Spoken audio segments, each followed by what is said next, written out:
So,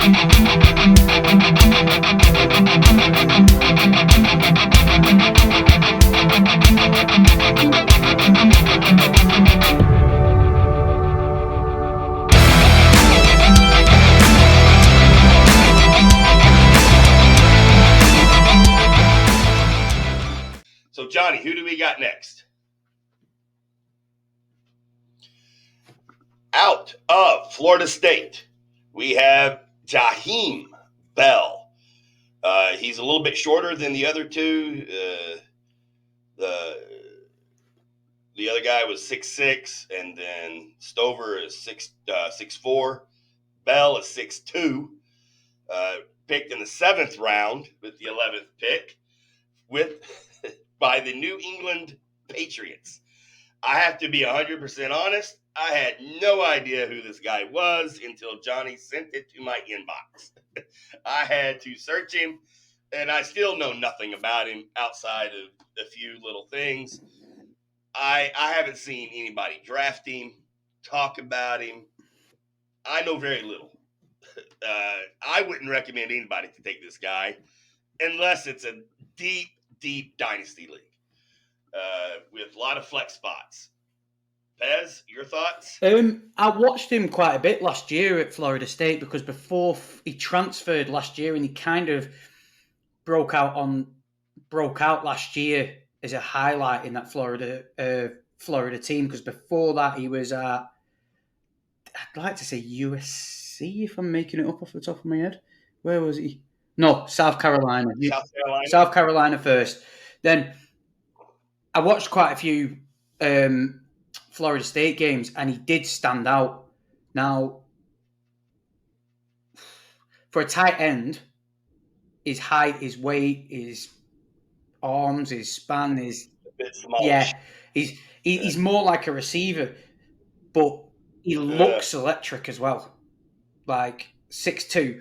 If they converted him back to receiver, now I could see, and again, it's funny this because we're on here to talk about the OrkneyBowl, but in a way it's like fantasy in general. I'd be more, except for Wiley, because I'm really high on him. This guy's my second guy in Dynasty, because really? you look at the Patriots depth chart. They've got Austin Hooper, who's I think one bang away from retirement. He's Mitchell Wilcox, who I've never heard of before in my life, and they're the ones in front of Bell. Now, Austin Hooper is a veteran tight end, so unless he really shines in preseason, I can't see him taking the tight end one spot just because you think rookie quarterback, potentially rookie quarterback, rookie head coach. You kind of want a bit of veteranness in the offense. But how I can see him actually getting first-year production is in the wide receiver room, because they've got KJ Osborne, who's never really shown he can be like a lead wide receiver in his team. He's had games, but they're the odd game when he was with the Vikings. Juju Smith-Schuster, well, we all know about him by now. He one either can't stay healthy, or two just doesn't look like he can be fucking arsed half the time. And then you've got Javon Baker. Is Hunter Henry still there? Yes. He is. I just looked. Do you know what? That his current team. You know what? I had to slide that far down. All the ones I've completely missed. Let me start again. So Hunter Henry, sorry, he's not beating Hunter Henry out.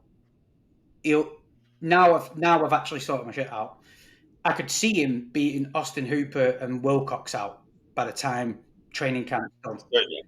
Yeah. But then you've got Kendrick Bourne as wide receiver, Demario Douglas, and Jalen Polk. Now, I really like Jalen Polk. Yeah. Cheers. This is what happens when you go.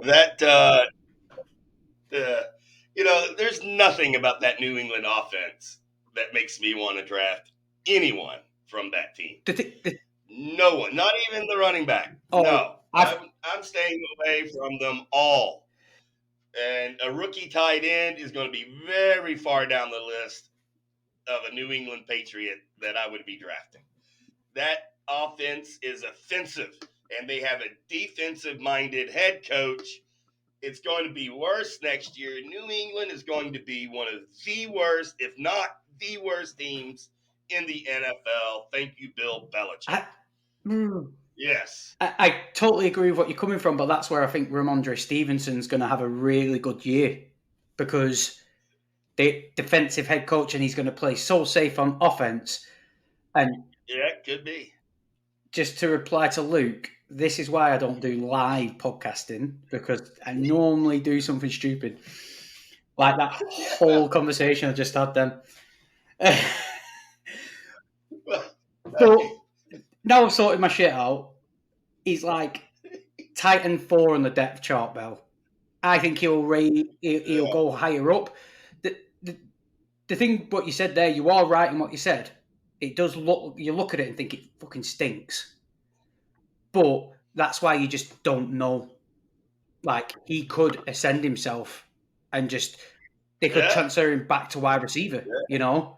He could have a good connection with... The Houston Texans came out of nowhere last year. You never know. With Brissett, Drake May, he could have a good relationship with Drake May, and then Drake May takes the starting job. You put the safety valves on the, as I call them, you put the safety valves on the pitch to help a rookie out. You know what I mean? So, but you are right. They're going to stink. We're all going to enjoy it. Yeah, I had Drake May as my number one pegged QB bust. I don't think he's number one. He's toast. He might as well just pack up and go home. We already know it. How are you going to feel when Caleb Williams is the number one bust? Yeah, who knows? You're right. I mean, the Bears, I think they're the only NFL team that's never had a 4,000-yard passer or something like that. I mean, how can they not have a 4,000-yard passer? I don't like their head coach. In the history of the Bears. Just as a quick, whilst we're talking about it, I don't like that Eberflus. I don't get. Yeah, I don't like. I don't get it. I mean, there's nothing I like about the. Yeah. You have Justin Fields. Yeah. You find out what works with him. Then the next season, go no. I want to do what I want to do, so I'm going to make you do something you're not good at, and then go, oh shit, that didn't work. We'll go back to what you were good at, and then he starts playing well again. Like, I wouldn't be comfortable with that with a rookie, no matter how good you think he is. Everyone's saying he's the second coming of Patrick Mahomes. Patrick Mahomes sat for like a year. Yeah, behind Alex Smith, he learned. Exactly. You know, I'm a big proponent of letting rookie QBs sit and learn. But, I think the NIL is going to change how rookie quarterbacks go into the league. Oh, 100%. They're going to have $2 or $3 million in the bank, and they get drafted by the Bears, and they're going to say, you know what? I'll just sit out and wait until next year. Maybe. Quarterbacks don't want to play for the Jets. They don't want to play for the Panthers. They don't want to play for the Bears. These are QB killers. Well, this might be. We'll get Johnny to make a note, and this might be a good show. Like in the later weeks when we're running out of things before the season starts, we'll talk about that. But we'll get.